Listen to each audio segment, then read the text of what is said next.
Now, in example 2, let's consider a more in-depth problem. Say we have a crane that has a mass of 1,000 kilograms and it is used to lift a 2,400 kilogram crate. Our crane is held in place by a pin at A and a rocker, which is the same as a roller, at B. The center of gravity of our crane is located at point G.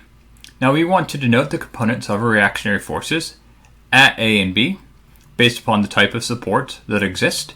We also want to identify the applied forces acting on our body. So what we'll do in this system is construct a free body diagram of our crane.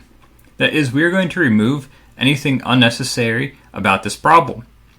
Thus, when we construct a free body diagram, we can replace our pin joint at A by a reactionary force at A in the y direction, RAY, and a reactionary force at A in the x direction, RAX. This represents a pin joint.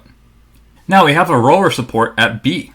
Thus, we will have RBX existing at B, and RBX is our reactionary force that the wall is exerting on the crane to maintain it in equilibrium.